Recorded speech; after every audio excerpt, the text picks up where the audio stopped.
Okay, so paano po natin gamitin itong PSU Aral Hub sa ating mga clients? So first step, so i-visit po natin yung aralhub.psuet.pro, and then after po nating nakapag-sign up, so meron na po tayong video doon kung paano po pang mag-register. So kiklik na po natin yung sign in. So dito po sa sign in, ilalagin po natin yung ating ginawang account, then yung ating password.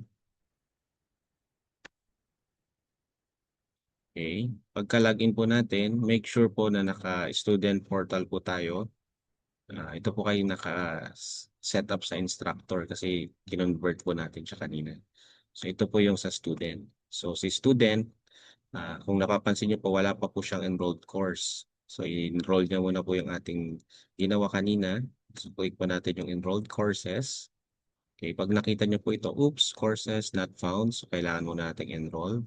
Browse courses. So meron po tayong 2 available courses.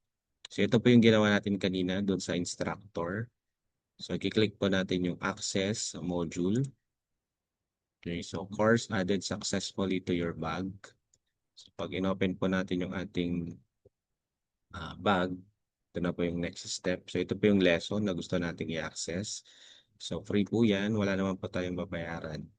So next step po is click natin yung pay, and then lagyan na lang po natin dito free.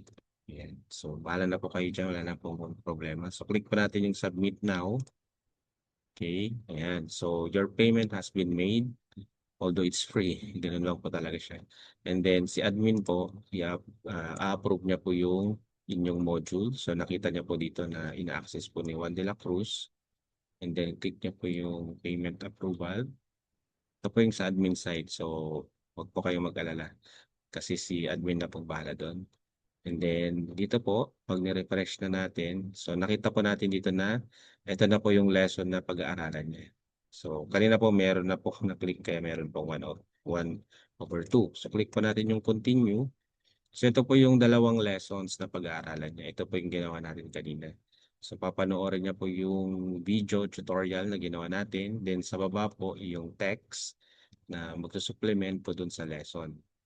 So ganyan po yung learning. So pwede rin po kayo maglagay dyan ng mga questions later on na pwede na lang sagutin. So ganun po. And then kapag natapos niyo na po yung pag-aralan, click na po yung check. So 1/2. And then kapag natapos na rin po yung second lesson, so for example yung Excel naman, so napag-aralan niya na po lahat yan. And then kiklik niya na lang po yung download certificate.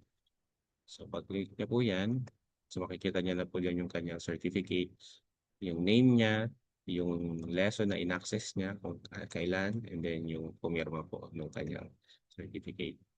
So yun po yung ah, process kung paano po mag-aral yung ating client. So kapag may mga gusto rin po siyang tanungin sa teacher, pwede naman po siyang mag-submit ng notice. So ito po, so teacher support. So magki-click lang po siya ng new ticket, and then kung ano po yung subject na meron siyang gustong tanungin. So basic computer operation subject, for example, may clarification siya. Okay, so ayan po, makikita po ni teacher yung kanyang gustong tanungin. So bahala na po siya. Pwede rin po siya ding mag-attach ng picture. Okay, so ganun po. Okay, so yan, na-send na po dun sa, so parang meron po siyang personalized na chat dun sa teacher. Okay, and then um, pwede rin po dito mag-submit ng ticket sa admin. So, yan po yung mga pwede niyang gawin. Pag may announcement po si teacher, nandyan din po.